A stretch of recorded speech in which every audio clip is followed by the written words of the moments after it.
Good evening. Thanks for coming to our evening conversation called Earth, Learning, Teaching, and Practicing Ecopedagogy and Art. Actually, it's Art Pedagogy.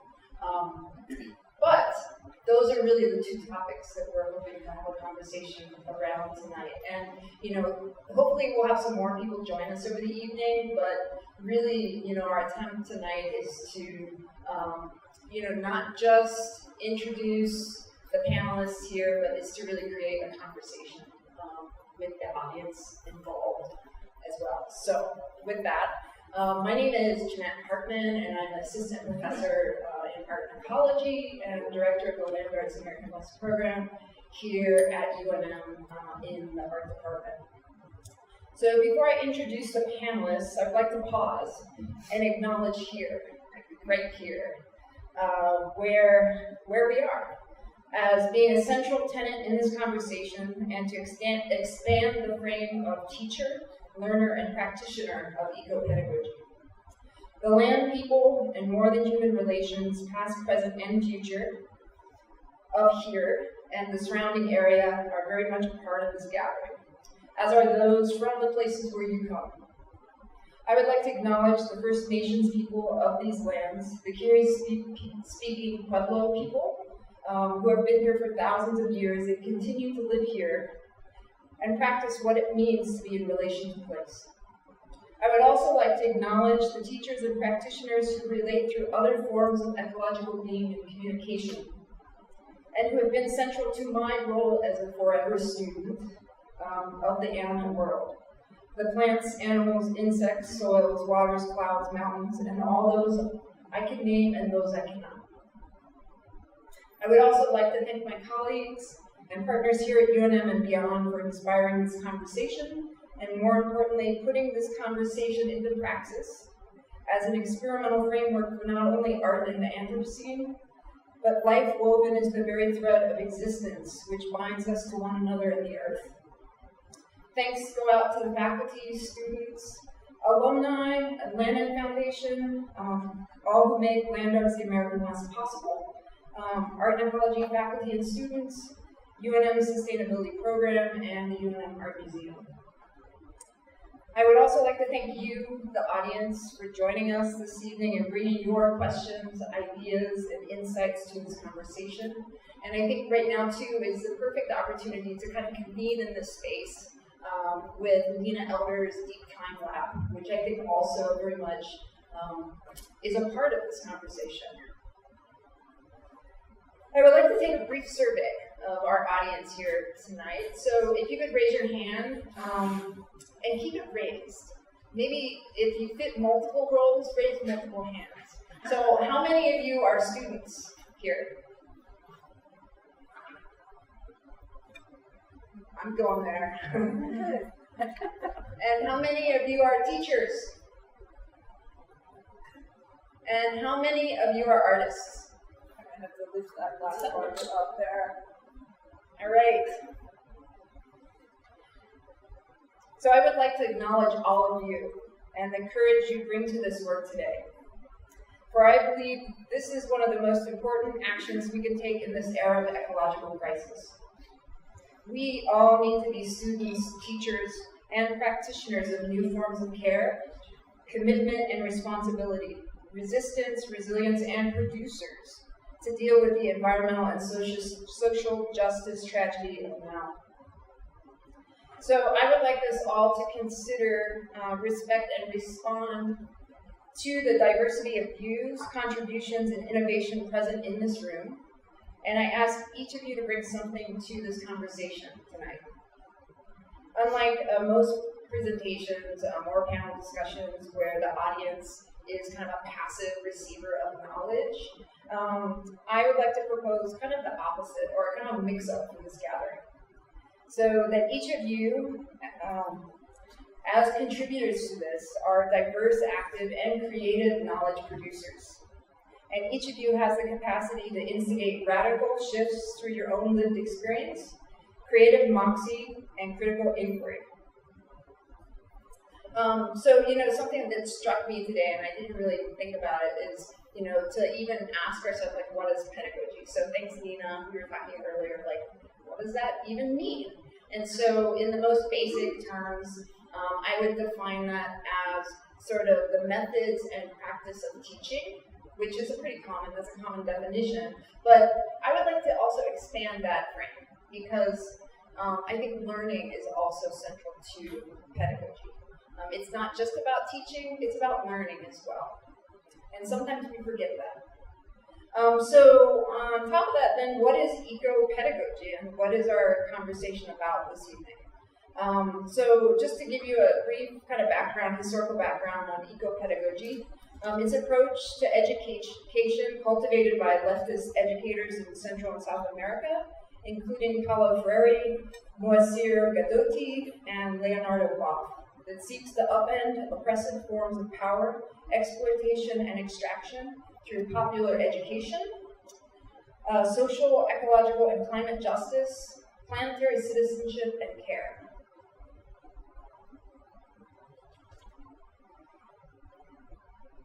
In convening this conversation, I in no way make the claim that any of these panelists adhere to that philosophy or practice, but what I do see is a shared kinship in terms of why, in terms of how, and many times in terms of what. And again, I would like to encourage everyone to think of themselves as part of this process. Maybe this is kind of an experimental gathering, if you were. So please, feel free to also be a part of this. All right, so I want to just really quick lay out kind of a framework for this evening and a strategy for involving everybody in this. So because we're taking an unconventional approach, we collectively decided to not really do panel presentations from the beginning, but to move directly into question and answer so that we could really try to generate this conversational space. During this time, a visual slideshow will show in the background, and it will just run. And these images represent sort of the panelists' work along with some additional images from land arts in the American West. As panelists are responding to questions, I encourage you to jot down things that you would like to ask and kind of hold them. I will, over every 15 minutes, 20 minutes or so, ask the audience for questions. And even then, it might even get messier than that, right? And I think that's what we're all hoping for is not a riot necessarily, but let's have a conversation. When I get to audience questions, I will take the microphone out to you. So I ask you to use the mic so it's picked up by the PA and so everybody can hear your question. And also, I ask you to be considerate of time so that everybody can be a part of this conversation as well. In terms of the question that you ask, and also maybe even the amount of times that you ask questions. We don't want to be limiting, but we want to encourage everybody to participate. Okay, so we will need to begin wrapping up this conversation by 7:20 in order for us to transition our gathering downstairs to the CFA Popejoy lobby for a very special event. So we have with us today Emeritus Distinguished Professor Bill Gilbert, who has joined us this evening to be on our panel, and will be signing his recently published book called Arts Programming for the Anthropocene, Art in Community and Environment. And also, I would like to recognize Erika Osborne, who is joining us from Colorado State University, who also produced all of the hand-drawn images in the book. So the UNM bookstore will be on hand selling books too, so there'll be an opportunity to pick one up. And in light of this, I would also like to humbly acknowledge and honor Bill for his incredible vision and commitment to making land arts in the American West here at UNM a world-renowned art and ecology program. Land arts was established in 2000 as an experimental approach to field-based arts pedagogy, and from the panelists who are here today, including myself, alumni, all of us, and those out there across the country, which they're out there, little land artians, as we call them, and even internationally. I think it has proven itself to be a success in cultivating a unique motivation in students to counter the status quo, stretch art into new contexts, forms, and publics, and engender environmental engagement through creative and critical forms. So thank you, Bill.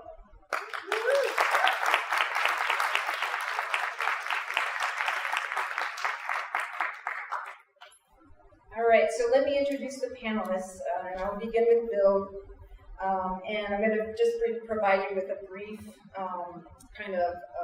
bio, and then more importantly, as we talked about organizing this panel, a quote from each of them in first person about why I do what I do.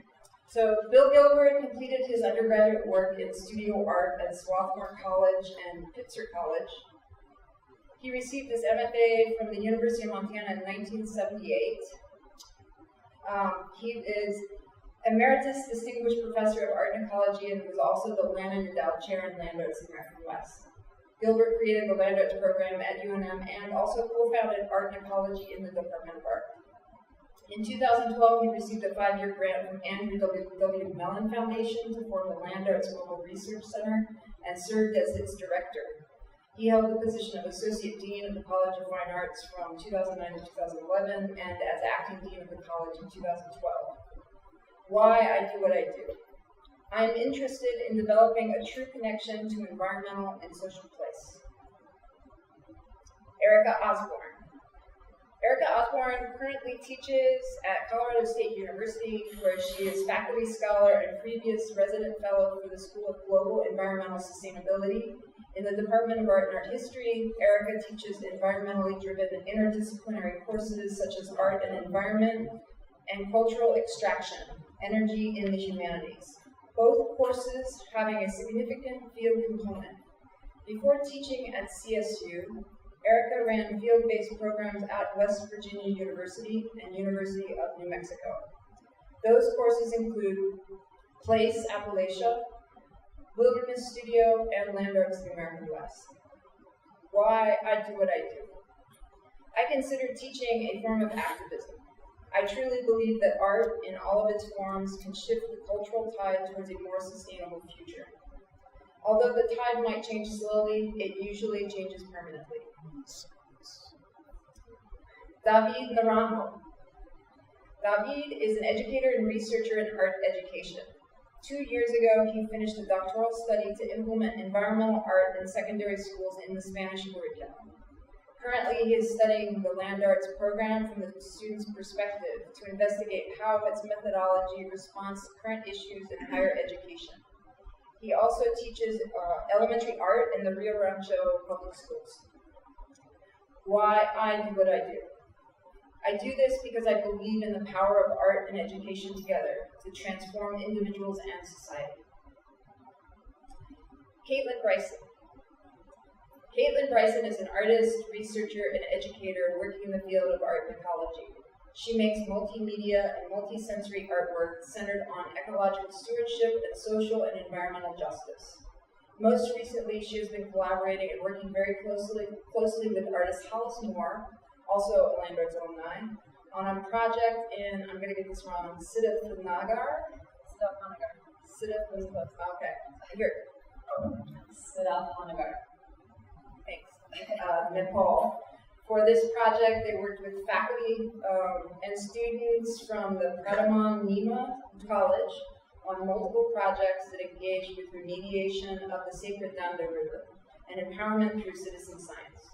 One project was the building of a floating wetland sculpture which uses plants and mushroom mycelium to filter water contaminated with heavy metals, harmful bacteria, and nitrates before draining to the Danda River.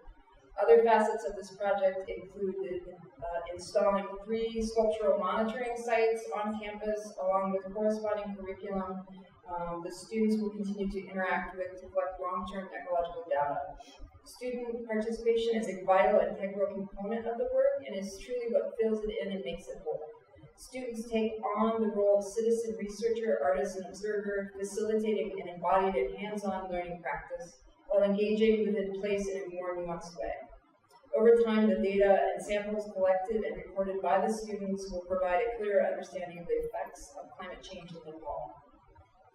Why I do what I do. Making artwork is how I speak and interact with the world. It is what I can offer, and I do this because I am deeply concerned about the impact that contaminated and toxic lands have on a multiplicity of beings and systems, and I care very greatly about those who are affected by such toxicity. Brionna Garcia. Brionna Garcia is currently an undergraduate senior at the University of New Mexico, where she studies art and ecology and painting. Her art practice investigates the disconnection of the human being and earth and the impacts of this severance. How can we listen to the rights of all entities, animate and inanimate? How can we foster deep, radical healing at a time when all species beings need it most?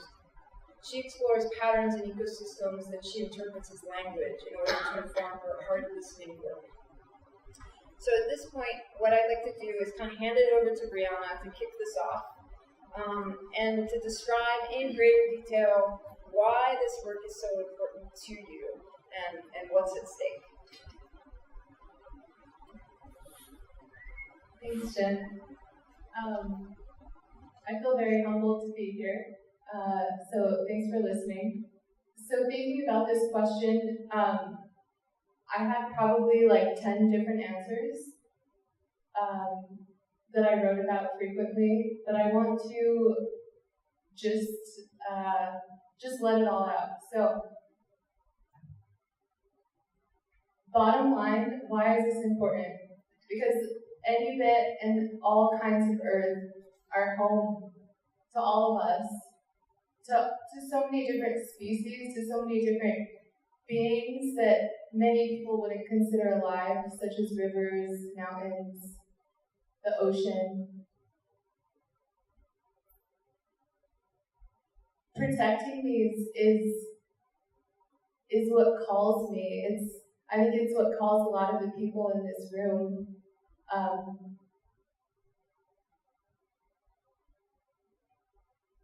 With climate disruption and pollution, plastic, all the toxicities that we as humans apply to this world and add and see Earth as an object is leading us to a death of human and non-human kin. We're at a point in time where it's very dire. All global futures are at risk. How can we change this?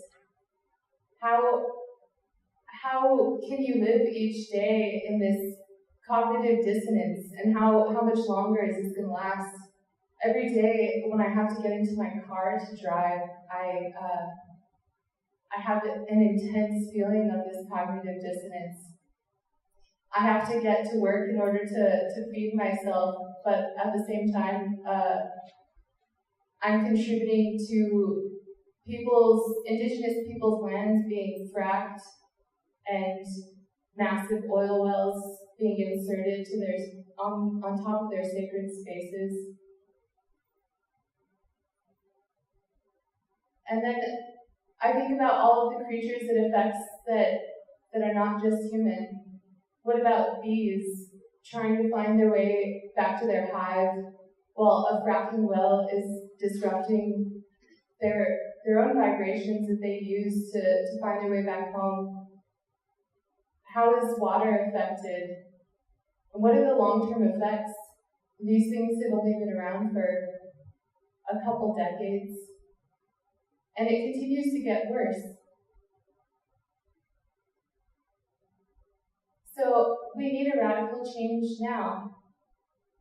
And using art as a tool to inspire radical change is important. It can shift the way we think as a culture. We need to redesign our system on this planet because it's not working. I think we all know that. And how can we change the system through a new kind of education? How can we learn through ways that colonized education and Western education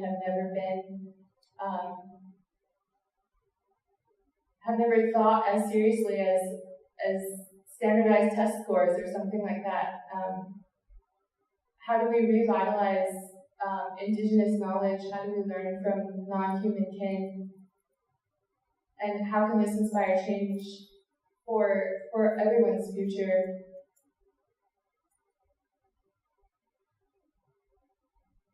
I think a huge step in the right direction would be to use art as a way to teach and to learn from each other, especially for the next generations. If children were to be able to, human children, be able to be out in an environment learning about bark beetle devastation, for instance, looking up at the trees, feeling them, seeing the discoloration within a forest, that would be a huge impact on them. You would learn so much more than just reading about it in a book, seeing a picture. To be up close and personal with things such as pollution, climate change, it changes you. To be choking on fumes next to a fracking well is a bit different than just reading about it or just hearing about it. So, all in all, I kind of boiled it down to this question that my mother always asks me. What is your why? I think everyone would be able to work on their why through deep inspiration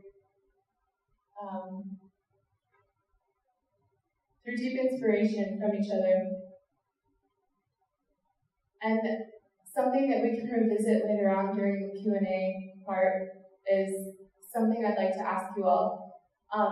If everyone would like, I invite you to close your eyes just for a moment. Take a deep breath.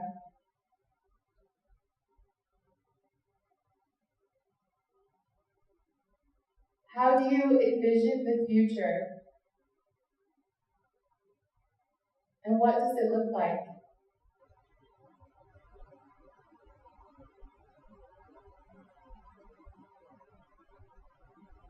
Thank you. Thanks, Brionna. Would any of our panelists here like to comment? Make comments, add to that, include their own perspective?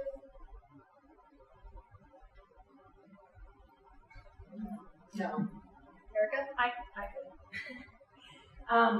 I think one of the things that's interesting about teaching courses that deal with, that get artists to engage out in the world with issues, environmental issues, with sustainability, is how urgent it feels. I think that every semester that I teach a course on the topic, I have to almost revisit everything in that course, revisit all the materials we're looking at, the sites we're going to,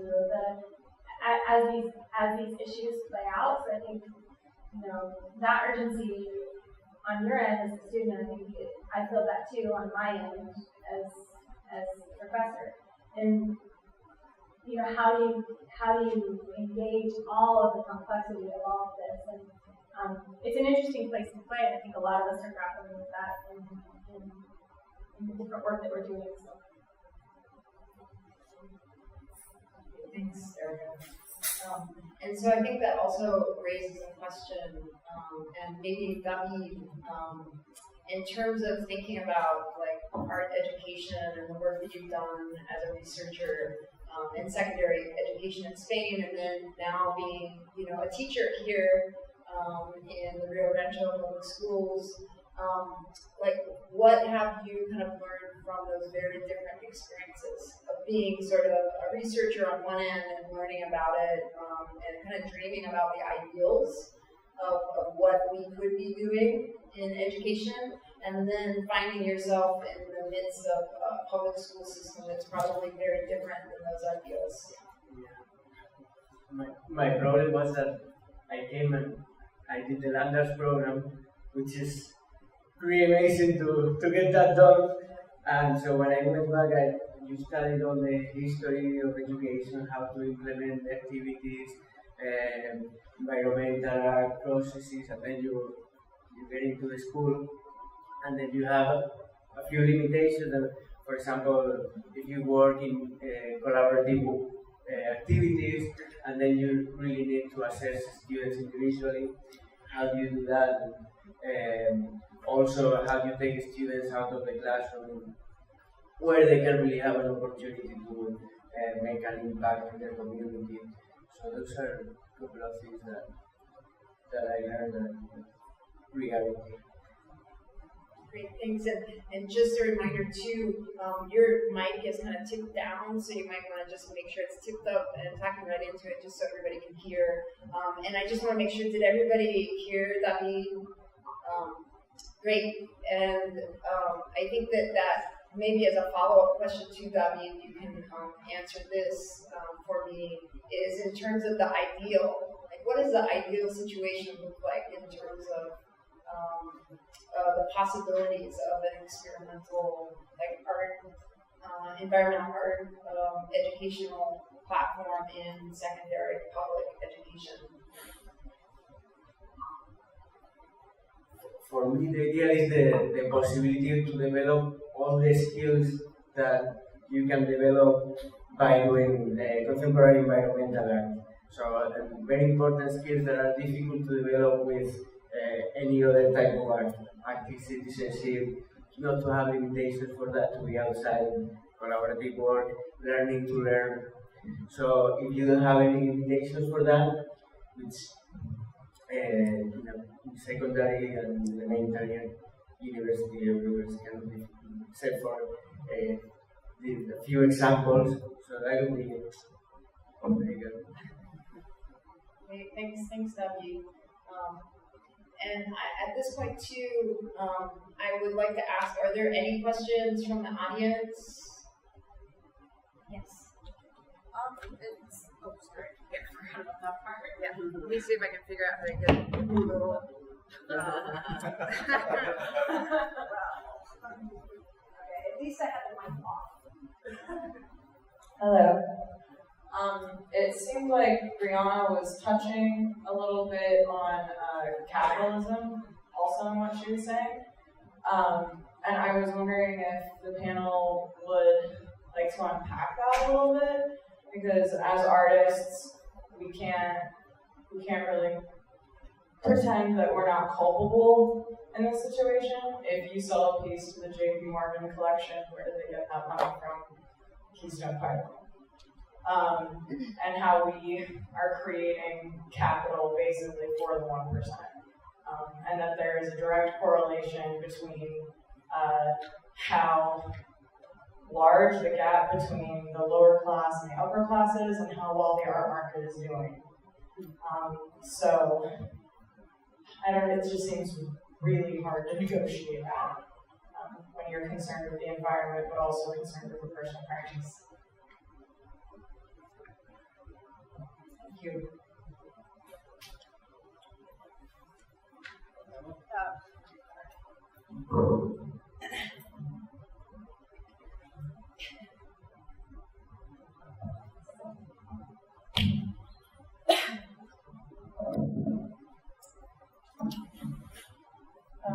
Okay, so I definitely can only speak for myself in this, in terms of the way that,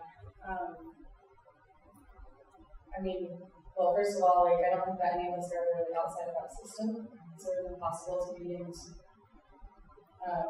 imagine yourself outside of that system is actually contributing to like one problem. So, but how I've dealt with that is to, it's funny because I wrote in my notes that I was like, one of my major desires as an artist is to make art for a more than human audience.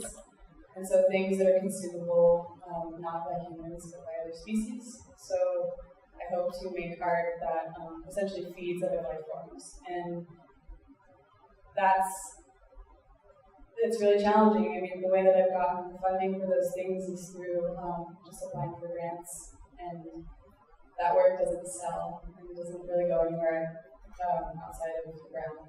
So that's how I've tried to resolve that problem. But then there's this other thing that also is really important, which is sharing information and sharing knowledge.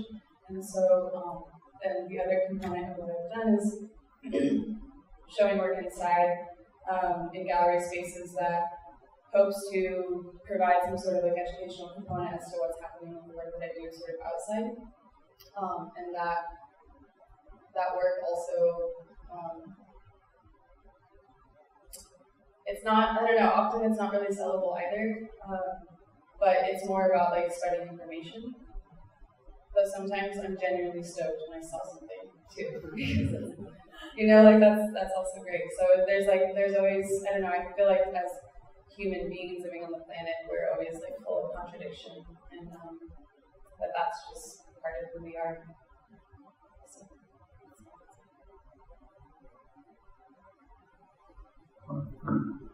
Great, thank you. And I think that also raises another question that I was thinking about in terms of privilege, even in art education.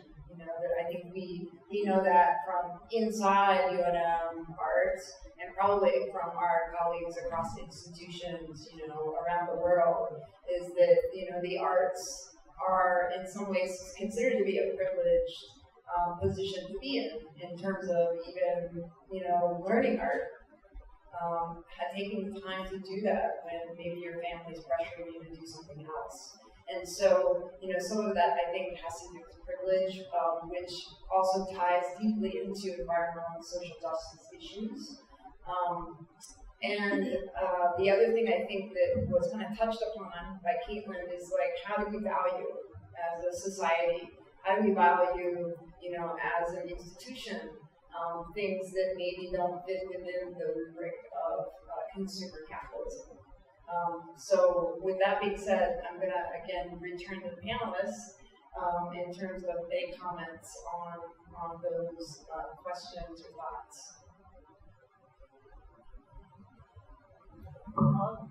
I can go ahead on that one. Of course, then you have to kind of question the word value. Like, what are we talking about? Are we talking about capitalist monetary value? Are we talking about cultural significance, cultural value? And I think, you know, in perhaps the capitalist kind of culture, art has become a privileged thing, but that's not necessarily true everywhere. It's much more intertwined and ingrained in the daily activities in a lot of cultures. And so I tend to always question that notion of value, because there is a lot of work that is out in the world that has significant value to communities, to a change of consciousness that maybe doesn't have a monetary a dollar amount attached to it.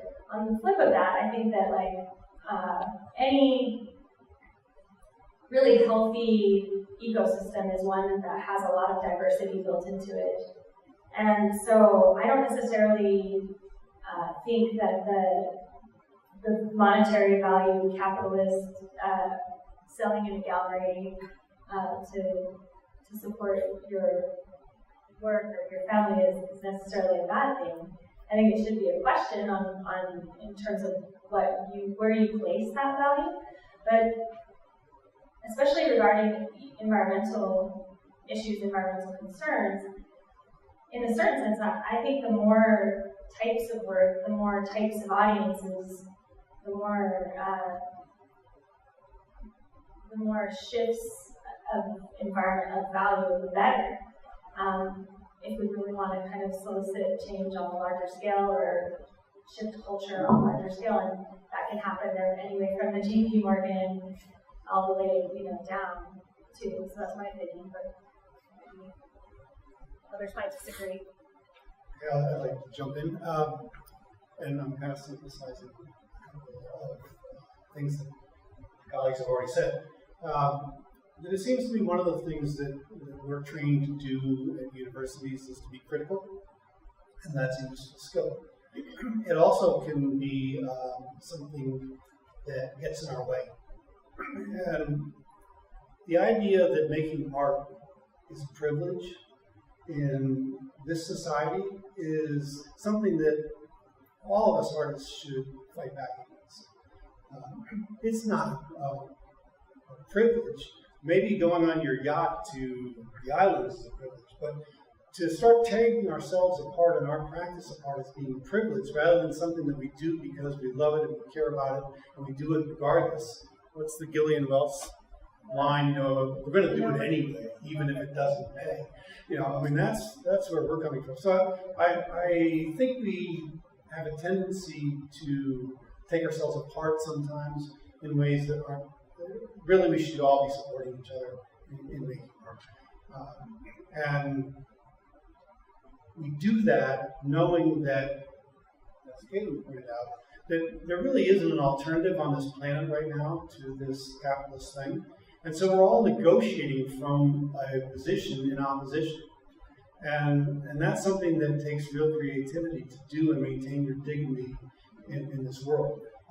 If that were to go away just to make it all up, it would be a different deal.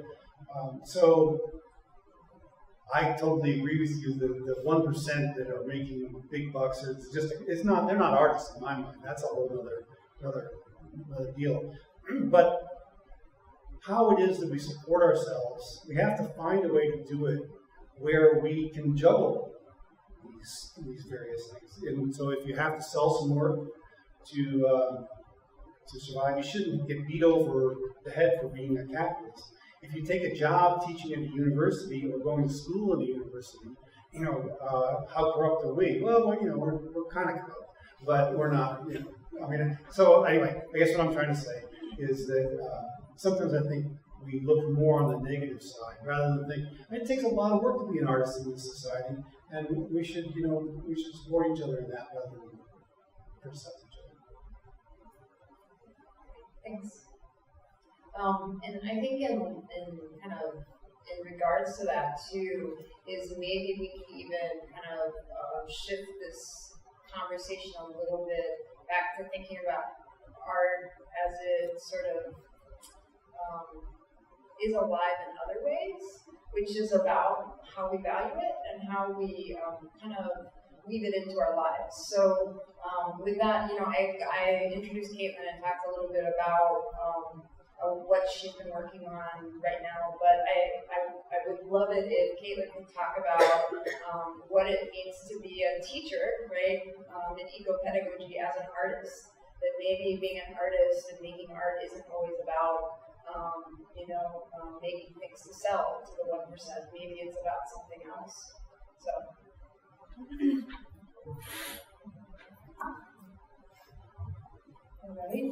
All right. I've worked on a number of projects over the last year that all kind of have education or like sharing knowledge or some kind of exchange of information, I guess, is like a really important material component to the work. And I think that what I found like within my art practice is that I'm collaborating with a lot of different people, collaborating with organizations, with other artists, other species, and making this sort of like framework that then is really kind of, as Jen sort of said in my bio, it's actually like filled in through an educational component. So part of the work that I was doing in Nepal just a month ago was setting up these frameworks and these systems that then could be explored through the students that we were working with. And so we set up, my collaborator Osborne and I, we set up these monitoring systems, these climate change monitoring systems that are sort of activated by the students over a really long period of time. And we worked with the students to find out what was important to them, so that they really have like an integral part in the sort of development of what data was being collected, We also worked with them designing toolkits to be worn and sort of performed with so that they could become citizen scientists. But again, sort of like working with them very closely, asking what they want and what type of things they would use and how they would use them. And so that just has become, like I said, like a very important material.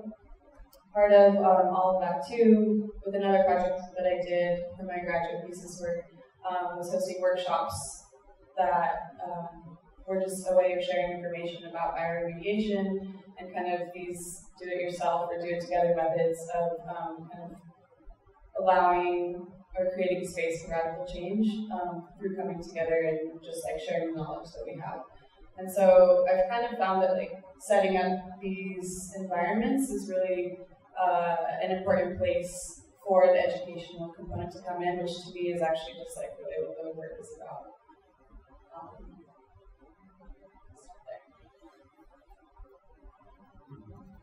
Great, thanks, Keaton. And then I think to kind of draw upon that, maybe Bill, you could talk a little bit about, at higher ed, in a higher ed system, what motivated and inspired you to be Lander? To know, that you've talked about it not only as this teaching and learning opportunity, but also this experiment as a kind of practice, right? That it is art in and of itself, that practice of coming together, learning together, experimenting. Can you talk about that a little bit? I love Jen's questions. You start off thinking you know what the question is, and by the time she's finished, you got 12 things running around. Okay, so let's see. Well, Leonard started because I'm real concerned with what the arts are doing in academia. And can you actually train artists? And can you train artists within an academic context? Like, does that even work? And it's a relatively new phenomenon. This isn't how it's always been done. So it's worth considering. So in thinking about that, I was thinking, well, what are the problems? And one of the problems is the context. Buildings like this with a damn fan going, and all that is that a creative space? And then there is, what is the conversation that happens? We talked a little bit earlier about this notion somehow in a university that criticality is this ultimate skill. Well, I'm not sure in the arts that is really, from the artist side, that is really the most important thing. And then there's the whole, what is the conversation? Are you in conversation with people who look like you, who think like you, who smell like you? Are you in conversation with the planet, or are you in conversation with some man-made space? All of those things are factors in how you learn as an artist. So land arts was an attempt to just cut the cord with the university and go out into the world, both the environmental world and the social world, and learn by doing, by being, and do it 24/7. And don't shift every 3 hours, and don't check in on yourself, and see if that could be a different model for how one could become an artist. It's pretty good. Great, thanks, Bill. So I think what I'd like to do right now, and hold your questions, I know there's probably a lot out there right now, but is to kind of look at it from the other side, right? Is that I suggested that pedagogy isn't just about teaching. It's not just about like the view of what we think people need to learn and how they need to learn it. So with that, I want to ask Brionna, what, as a student, right, negotiating higher ed here at the University of New Mexico, what inspired you to kind of discover a path in art and ecology as a fusion of probably many different things here at the university? What inspired you, and what have been your challenges?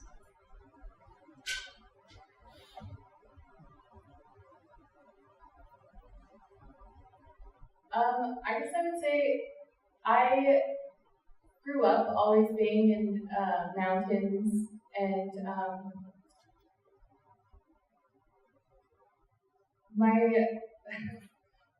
my grandmother and grandfather would have to go into the Hernandez Mountains and we'd have to check on our cows. And I just remember it was like another home, like a different kind of very open home, where my grandma would be making sopapillas on the fire, and my grandpa would be like just telling me about different trees. And growing up in that way, it was like every weekend. It was like a shift from being in like normal school and then going out into that kind of school. So over time, I got into organic farming, growing lots of different herbs and turning them into medicines, sitting in different plant ceremonies.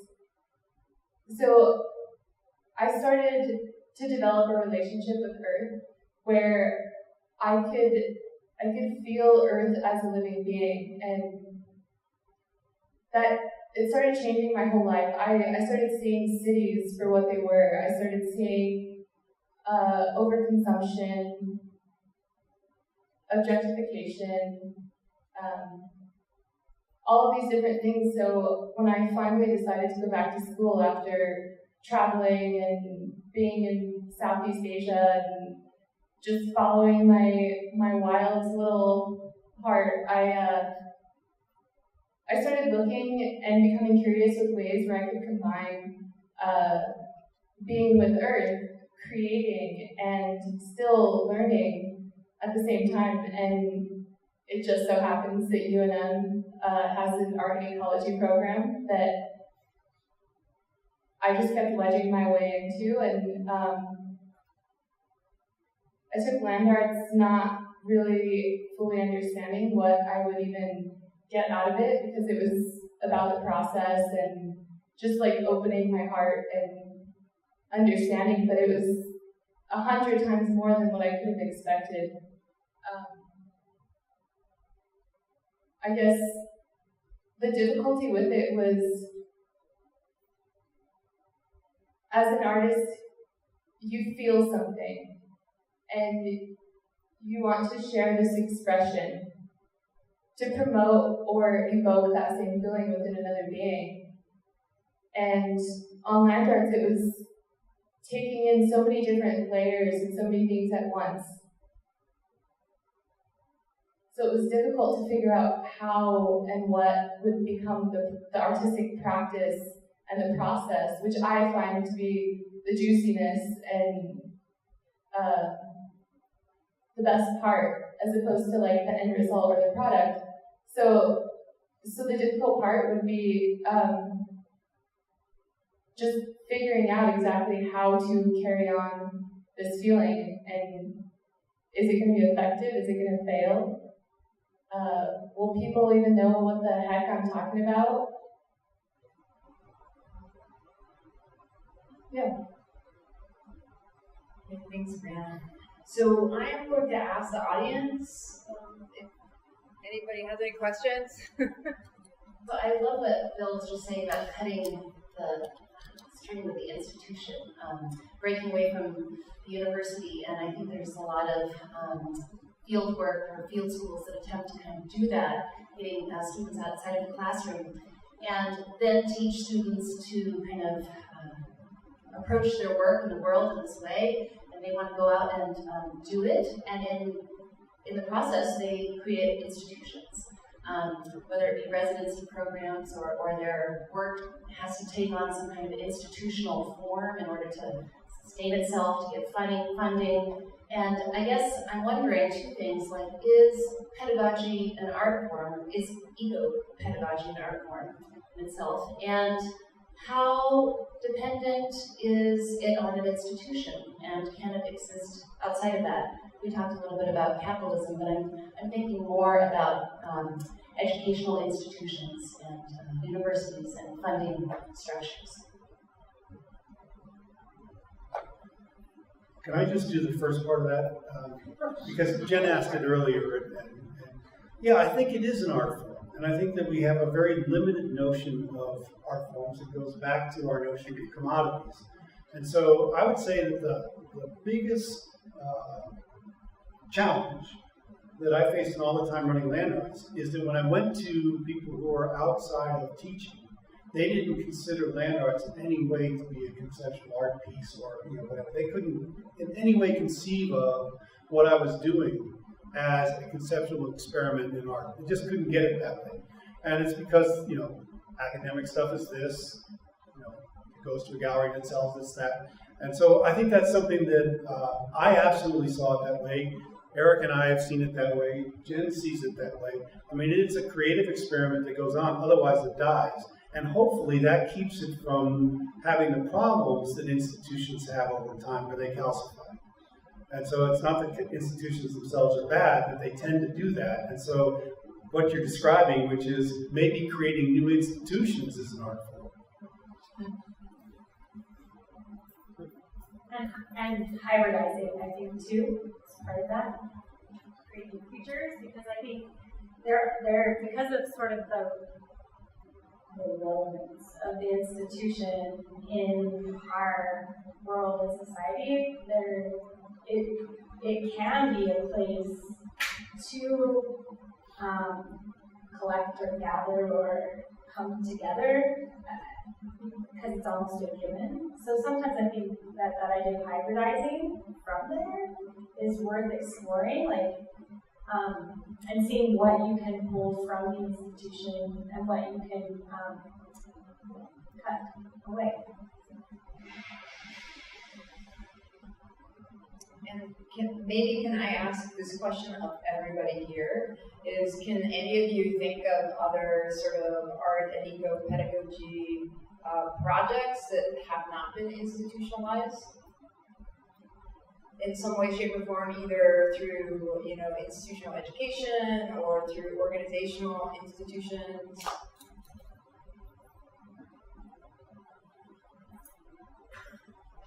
You shout it out. I was just thinking that activism oftentimes has to be so nimble. Activism has to be so nimble that it's responding to an institution or an institution of power, but it resists being institutionalized itself, and it often uses the kind of contagions of pedagogy to spread that. I think Agnes Dennis, am I saying her name right? Agnes Dennis, where she goes to the site, her wheat fields and her trees. So that doesn't really fit into an institution. It's constantly growing. Yeah, so different, art projects, different projects that maybe individuals or groups and collectives. Anybody else? And we're learning as we go. I think, like I said, you all bring knowledge with you. And so this is a great opportunity to share different ideas and insights. And so I actually thought a lot about collectives, like artist collectives, maybe that are existing on the fringes of institutions, and so it's kind of hybridized, but they're also really exploring alternative forms, right, in terms of like funding, in terms of organizational structures, in terms of where and how their work exists or operates, and most of it is very pedagogical. So we're going to go on to another question. My name is Kat, and I'm a land artist from 2017, and I did it as an art historian. So ecopedagogy was a very important, transitioning tactic for me. And it's also because UNM is the only place in America, like the United States, that offers an art ecology program, and the Land Arts of the American West is the only one of its kind in our country. So I think we have a lot to learn from India as far as in terms of teaching outside and not using a classroom or not having to stick within the four walls. I think we have a lot to learn from other countries.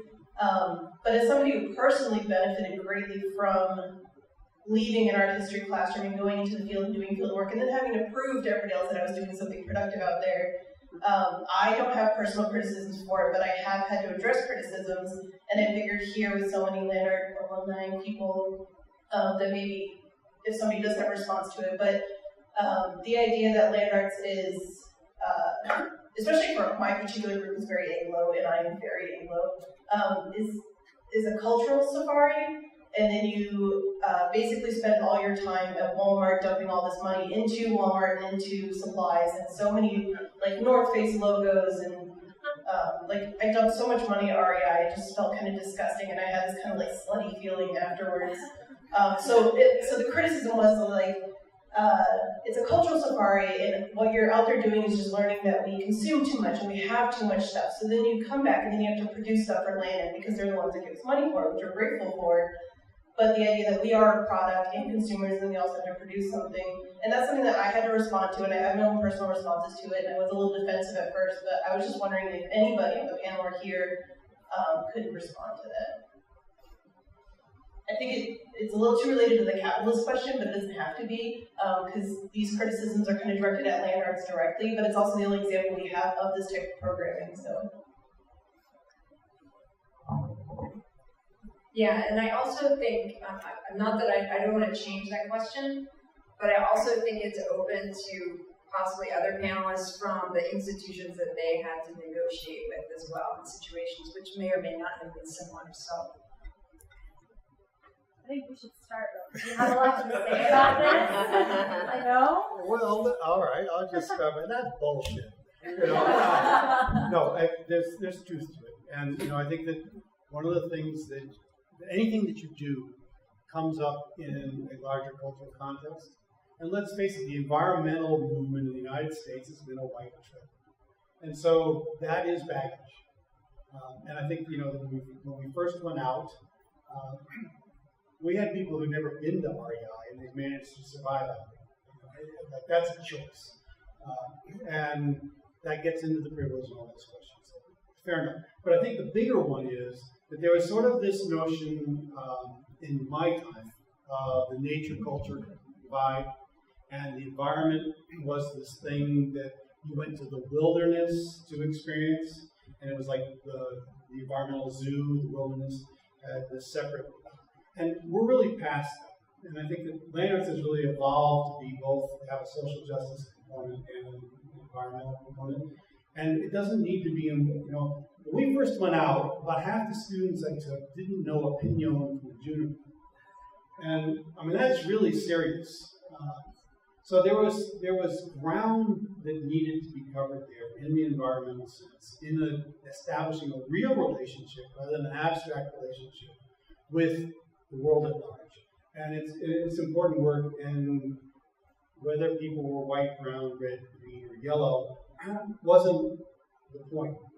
Humans need, especially in this country, first world humans need a different relationship with the environment.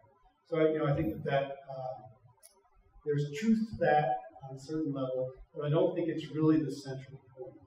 And I think the big point is that we can no longer operate in this zone of relating to the environment through wilderness, that everything is a mix. And the whole wilderness, well, Schumacher can go on this for a very long time, that we are now looking at a position where there is no separation of humans from nature. We're all going down together. And so that kind of mentality, I don't think really serves this. And so, I don't know, I'll shut up now and let somebody else go. Well, I'm going to go on a totally different, I think you covered that very well, though. But one of the things that kind of, I think, brings two questions together is, you know, I think when land arts originally started and how sort of groundbreaking it was, like, it had to do everything.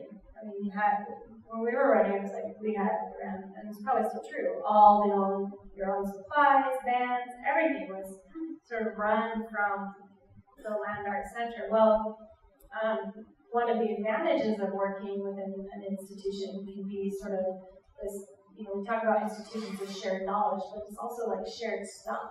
I mean, when I ran Place Appalachia in West Virginia, West Virginia University has this great program called Adventure West Virginia for incoming freshman students.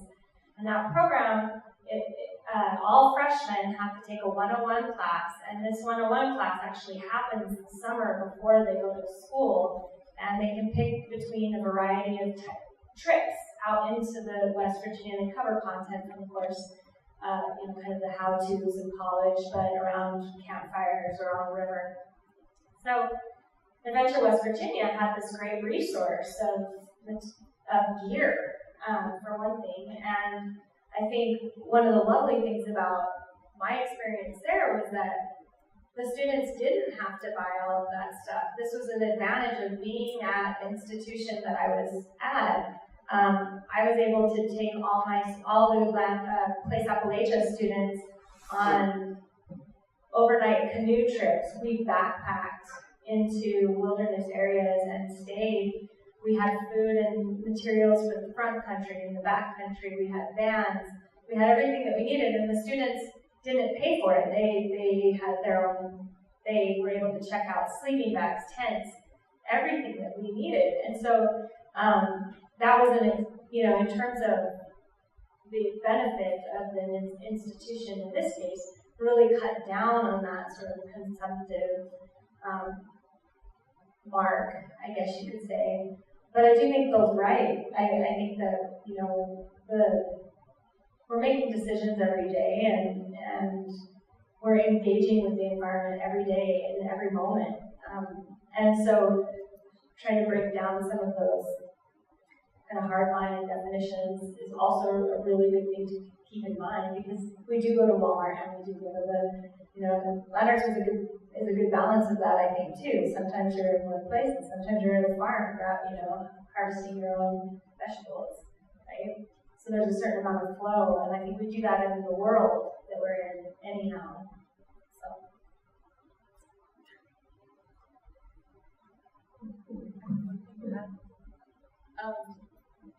The showing up in Walmart all of a sudden, like straight out of the Gila wilderness or something, is super bizarre. Totally that cognitive dissonance again. You're like, this is so wrong, but like, I really want that like veggie hot dog for dinner later, so we're gonna have to buy it. But one of the benefits of it being part of the institution was definitely the access to equipment. I would have never been able to perform so much of the experiments that I did without having like waterproof GoPros and projectors, and so in that way it also like added to my experience. But I think kind of answering a different aspect of your question is that something that Land Arts provided was teaching people that this earth that we're all on and with and live with, it's not like a place of recreation, but we co-evolve with it. Great, thanks. And I think another thing that I heard Kat asking too is goes back to the question we had in terms of validation, is what does success look like? What does this look like to have a successful sort of eco-pedagogical project? And so at this point, I would like to ask David to maybe talk a little bit about the research he's doing. So right now, he's actually doing research, and not that this question has to stay within the land arts frame, but he's actually doing research on land arts from the student perspective. And so, David, can you talk a little bit about what you've discovered in terms of your research and what success looks like from the student's perspective? It's a little bit earlier, but I'm finding very interesting things that, for example, Bill was talking about when you talk to all the participants that now are teachers. They like to implement environmental issues, but there is a big group of participants that are talking about the importance of having a direct contact, so experiential education. And so they implement those activities, which was really unexpected, and so there's a big part of the land arts. Another interesting thing that I found is how influential was for the students in their actual work as artists or any other profession that they have, this process that the Landers has, and it makes it different from other programs around the world of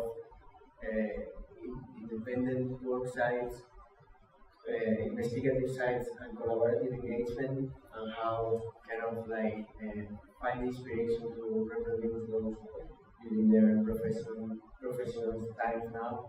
So, but it's a little bit too early, and we did the online questionnaire to all the participants. Now I was stratifying by years and starting to do interviews and to get more information. I did one, and every one is gonna be so interesting. The first one, how are we learning differently in Landers, because different from the educational settings that we have, because it's more like a family. Because she was talking about, we have to set the template. So collaboration is not collaboration to make a project. We have to set the template when we arrive to the place, because we have to eat. So it's pretty much when you are at home and you have to set the table. And that's the way we used to learn many generations ago. So great, thanks. Question? I just want to first of all thank Jane for bringing you all together. It's incredible. So I want to first acknowledge and then I want to respond to Kat's comment. Is one of the remarkable things that's happening right now is intergenerational. We talk about intersectional, but we don't talk about intergenerational. And what I see is at least 4 generations. You, your students, Erika, and Jane's student, Kaitlin, and if I can think of Brionna is also my student.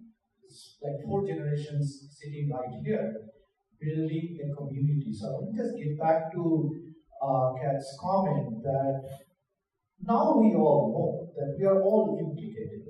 So it's extremely easy to form any kind of a criticism like that on any program, any activity. Like here, we can critique the land arts for going to the Walmart.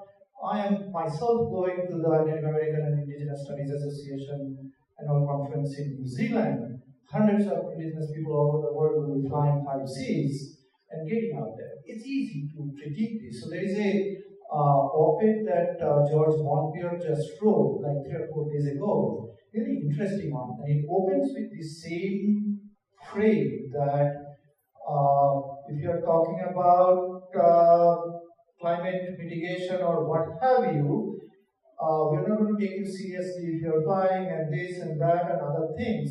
We're going to take you seriously only when you are living naked in a barrel. So then you decide, okay, I'm going to live naked in a barrel. This is all Monbiot's work. As soon as you then start living naked in a barrel, we'll say, no, it's a hippie weirdo. So we're not going to take you seriously anyway. So no matter what you do, we're not going to take you seriously.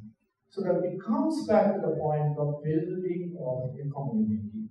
And what I see here is 4 generations who in their individual ways and across time is building communities.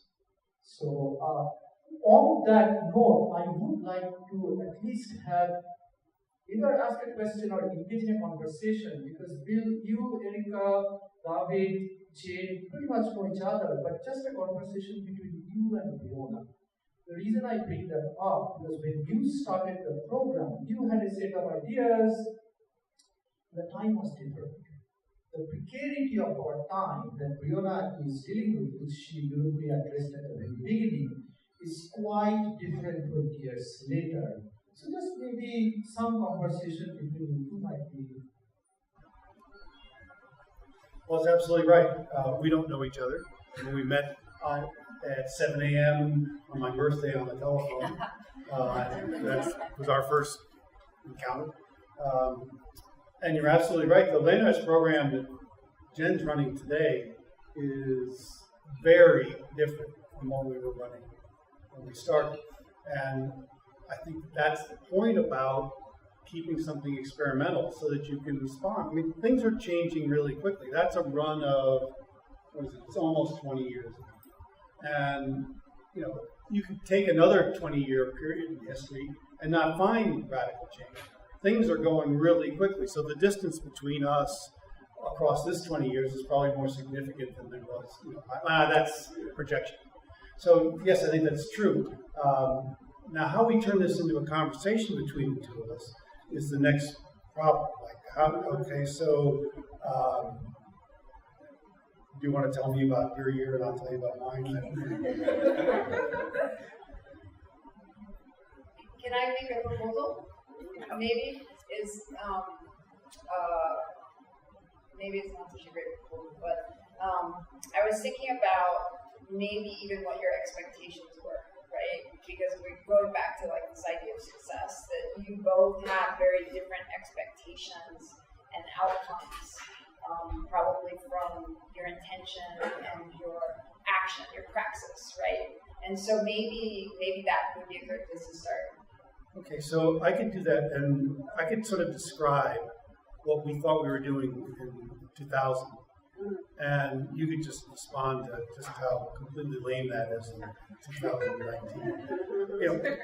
Because when we started, I was really focused on the earlier question of how do you make art, and how do we get it out of an institutional thing where you have somebody who's the authority who teaches somebody who needs to learn, who produces something that will be judged. It's just a completely bogus system for making art.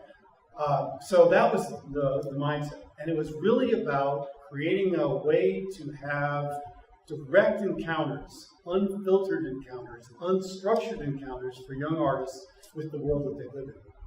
That's what we were doing. It was really about how do we enhance creativity. How's that sound now? I can respond to that. So I guess my expectations were I was going to be going into these different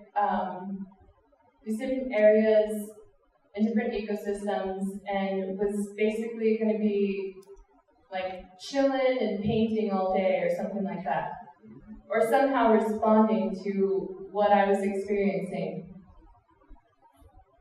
On the flip side, it was in no way like that at all.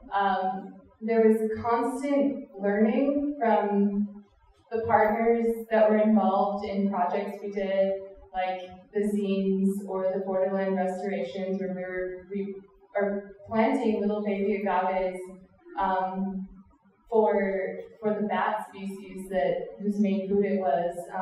But like I said before, there are so many different layers of learning at each individual site, and then seeing how they all kind of make sense together was really unique. But what I didn't expect was of course there was structure, but I thought, from taking art classes at the university, you kind of are given like project proposals where you have parameters to work around. But in no way was it like that at all. It was like, what are you interested in researching, and how are you going to do it, and have a starting off point, and then jump off from there. Who knows where it'll take you.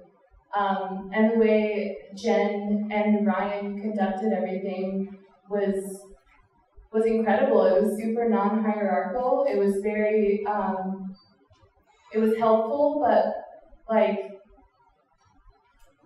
nothing was easy. Everything was like, oh, okay, is that how you think of it? Oh, okay, so then like do that. That was like kind of how the guidance was. And of course, if you needed help with anything, they were there. But just the way in which it was non-hierarchical and so much of it was collaboration was not what I expected. And learning from those two things alone was something that I wish to carry with me forever. Well, we've got two people who sat through this transition. Maybe they had some bad. And then Jen. From what I hear, it sounds like there are these core tenets that don't really change, right? I think there's a lot of the space, the time, the being, again, in an unfiltered, unscripted kind of situation with other people for a long period of time, is actually think at the real core of what land arts was and still is. And I certainly know that that's what has mattered to me as I've taught similar types of programs elsewhere. Because I don't think that we have the time, and I don't think we have unstructured, especially unstructured time. And when I think about any type of deep work or big thinking or that can happen, it doesn't happen any other way. So, and I think Bill is always been very good at, like, very non-hierarchical, but also very good at, like, being fluid and adapting and changing as the needs of the program change. And I know Jen does that too. And I think, like I said kind of early on, I think that becomes, like, that structure, the being out with a community for a long period of time offers so much. And then what happens within that space is so variable, right? And I think changes a lot as issues change, as our places change, as our relationship to place and environment changes. So I'll add just a little bit, because then I want to move on, because we're running out of time, and I want to allow everybody to get a chance to ask questions. But I think the one thing, so I actually had the opportunity to do it in 2000, the first year that Land Arts ran, as a student, as an undergrad, and then came back and started working with Bill in 2009. And the one thing that I think has shifted, but I don't think it's maybe as much as intentional from my part, I think it's the world we live in, is that all of a sudden we've had to consider sort of our position in it, right? And the consequences of what we do. And so I think for students who attend Land Arts, who participate, who make it what it is today, it comes down to ethics. Like, there are some real serious ethical questions about not just what it means to be an artist and make art and get, subsumed by the capitalist world, but like, what for? Who for? Who is this for? And what do I do? And what do I do when the why question is so big, right? And so I think it's the times we live in is really driving that. So with that being said, I would like to open it up again to the audience for any questions. Thanks everyone. So I'm thinking about the students. Not all of our students maybe are going to go on to be professional artists. Maybe they have different paths that they want to take in life. How do you work with different kinds of students, and how can this type of art and pedagogy kind of help all kinds of learners? So the students that I got to work with in Nepal, none of them were artists. It was pure science school that was like actually kind of like it's like a precursor to going to medical school.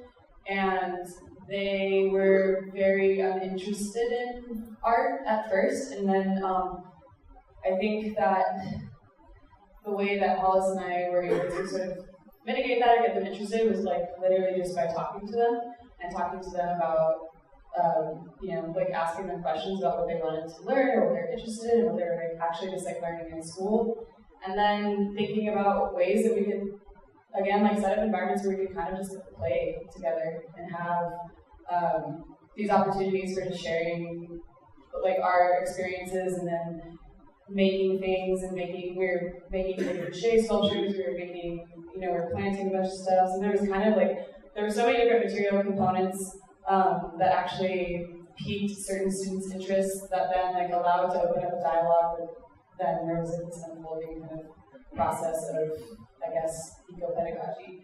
And I think that's kind of, I don't know, that would be my solution, is just to really just ask questions and listen, and then set up situations where those interests can be generated more.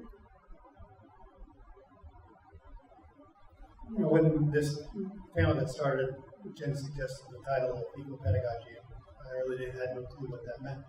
And so I started thinking about it. And so far we've been talking about it as if it's sort of a way of teaching ecological based. But what if it really means an ecological approach to the whole act of teaching? And if you take that notion, then the thing I started off with, which was any student who came in my class, I approached them as if they were going to be an artist for life. I thought that was the most respectful thing I could do as a professor. Now I understand that art is a part of life in a much larger mix. And if we take an ecological approach to education, then you don't have this concern about whether someone's going to be an artist, that there's going to be art in everything we do if we're going to go forward. And I'll just add one last thing. I mean, I think these field type programs are really good for that because they offer the space to engage directly as the person you are, as the human you are. In addition, they don't have, like you were mentioning, even a studio art class, they don't have like rubrics in that way. And so I think they become really open to all different ways of connecting and engaging and visualizing plays.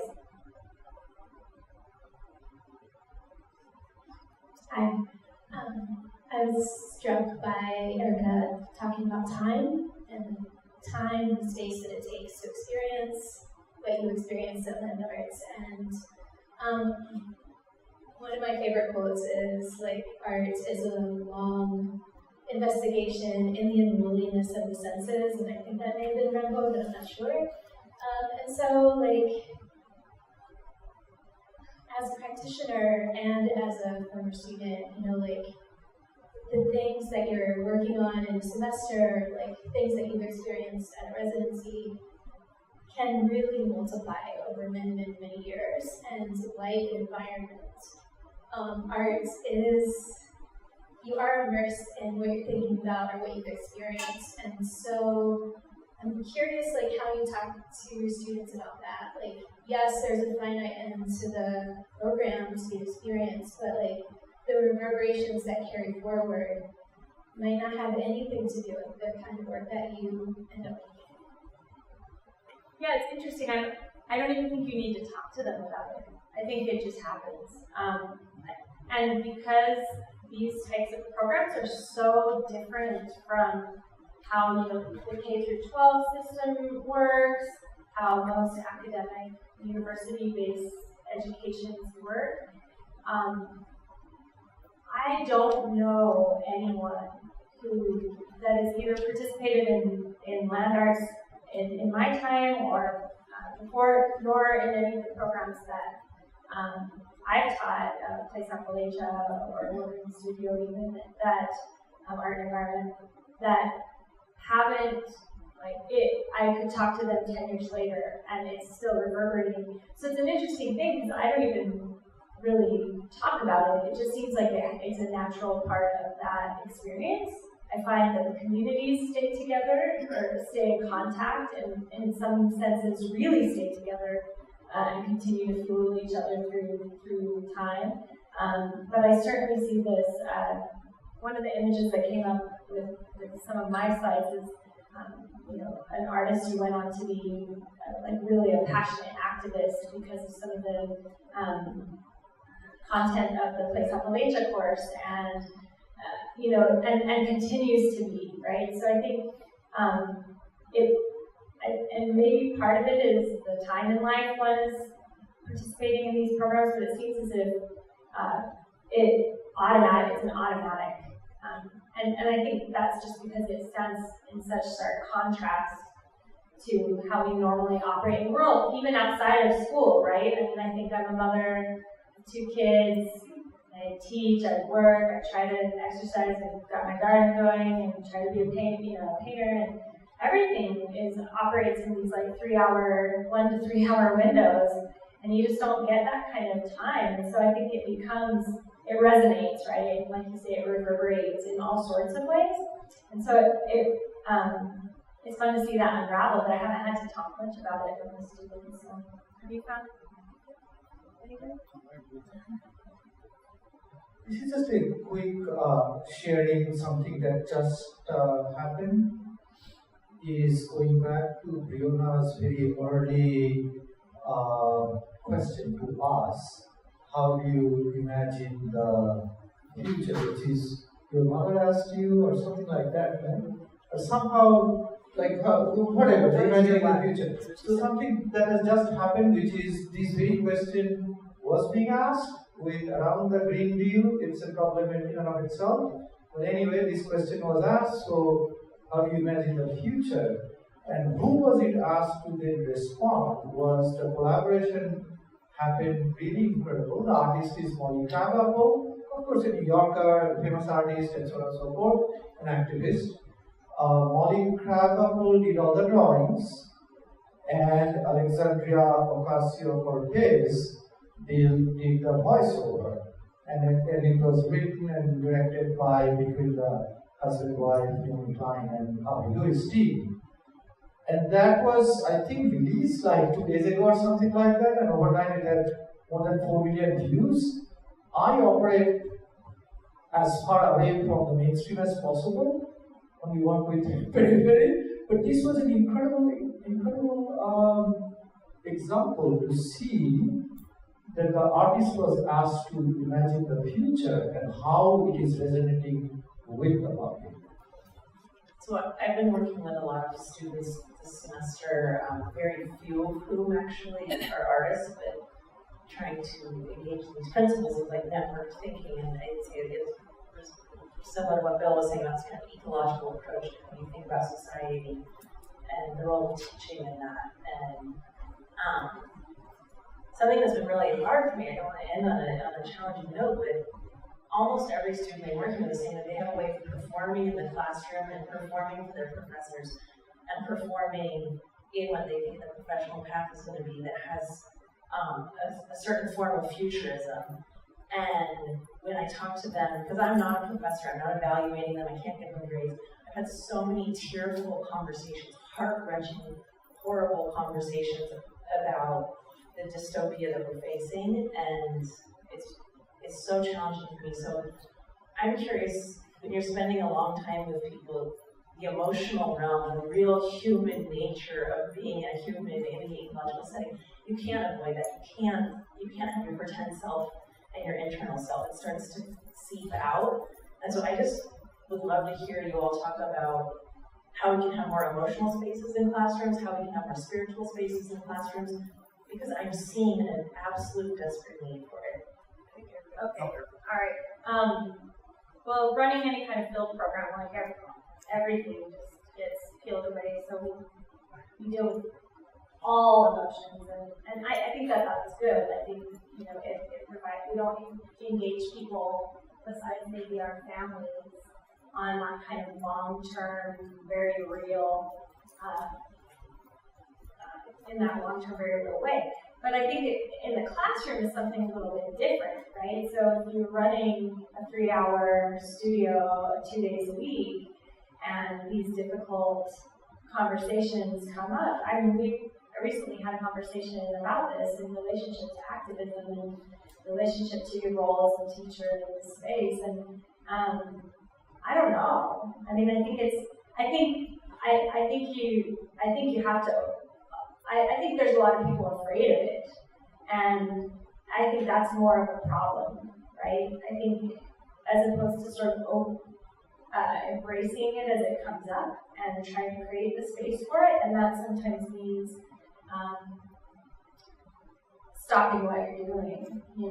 I think that there's some interesting debate on what the professor's role is in that, and I've had, there's some people that feel very strongly about like not voicing their opinion, just being the sounding board, and I don't think that that's very authentic.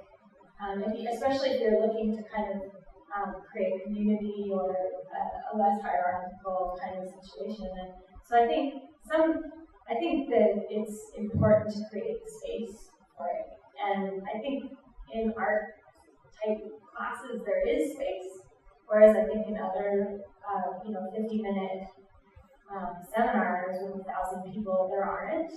And so I found, especially over the last few years, a lot of those conversations have come up, and and sometimes very challenging, and sometimes they totally throw your plans for the day off kilter, but I think it's really important to just pull back and let those conversations happen and be part of them. And I don't know if that's a decent enough answer, but I think some people shy away from it, and I think it's better to lean into it, I guess. I see it in terms of that the classroom is a theater, and so the things that happen in the theater as opposed to happen out in life are fundamentally different, and the rules of engagement are fundamentally different. I think that the arts has been interested in bringing art and life together since the urinal went on the wall. And that experiment has played out in universities. I think that one of the things that we all know from, if you, as a faculty member, live with students in the field, and the students live with each other in the field, and they're not only making art together, but they have to set up the tent and cook and all. Well, some of the theatrics go away. Now, the emotional part does not. I mean, one of the things I think we haven't touched on tonight is that, that these field programs are based on an idea that there's some linkage between peak experience and creativity. And these field programs are a challenge on a lot of levels. So there's definitely the emotional component. We've all experienced it, but I think it tends to be less theatrical and in that sense less manipulative. It's more honest and direct. Doesn't make it necessarily easier, but you can take that layer off, and I think that's really hard to do in the classroom.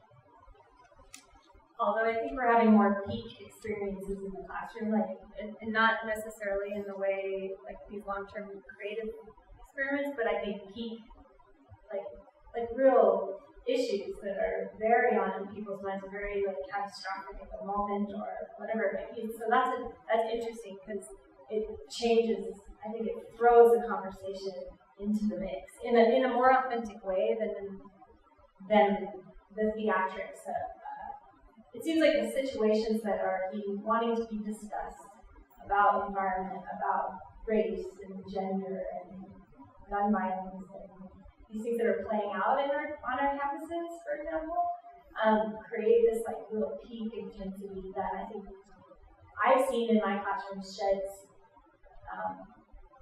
People are willing to bring themselves to those conversations in a less theatrical way. I wanted to say, for me, on the other end of that, being a student, I think vulnerability on everyone's end can open up that space to a more spiritual or different context outside of the theatrical confinements of these crunchy rectangles we're sitting in. But especially when a professor is vulnerable, draws from their own personal experiences, and shares themselves in a way that makes others want to do so. I've felt that vibe. The classroom starts turning into a community. And I think that transformation definitely is from within, but also how can we inspire others by being our authentic selves, even if you say something stupid or whatever.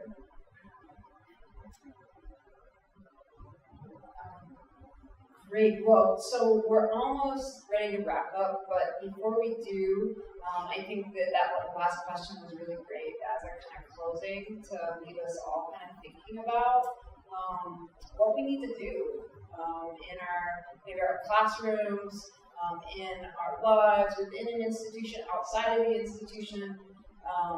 But I would also like to give Kaitlin and David the opportunity maybe for a closing remark if you have any. And I think it goes back to what can we do? What would you encourage us to do if this is something that we're interested in bringing into our educational lives or our artistic lives?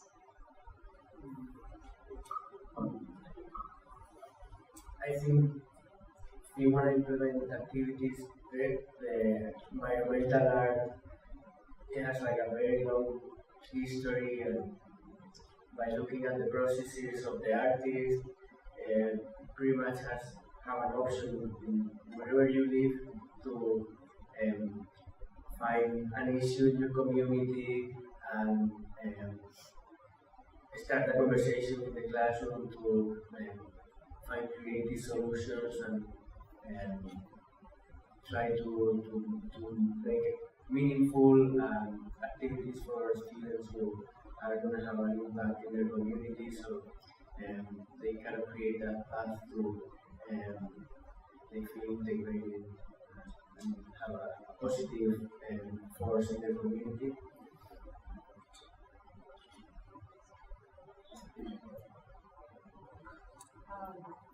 I think that I don't want to be also the last remark, but I think I've just recently revisited Staying with the Trouble by Donna Haraway, and I just I love that as a thought too.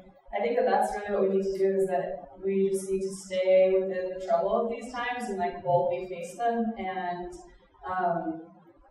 the idea of vulnerability and being open and remembering that we're interconnected and having these moments where we can actually share, be permeable in many different ways, whether that's through sharing ideas, but also sharing our bodies and sharing what we have to offer, but by facing these things and being really brave,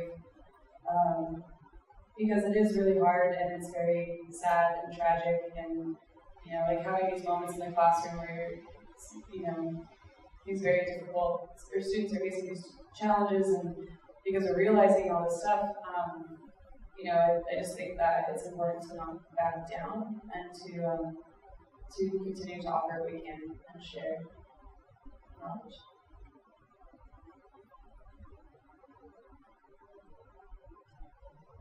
Great. Well, I want to thank you all for joining us here this evening. And thank you to our panelists for this conversation. And I think, as we all probably acknowledge right now, is there's a lot of unanswered questions. Perhaps there are very different questions that haven't actually come to the surface yet. And so I would just really encourage you to take these with you, to cultivate these in your practices, in your life, in your teaching and your learning. And also bring them downstairs with you. So as we transition downstairs and reconvene in the Pope Joy lobby for our reception and for a book sale, book signing, the panelists will be available to answer your questions. So it's maybe a better place for you to be able to talk more directly. So yes, thank you so much.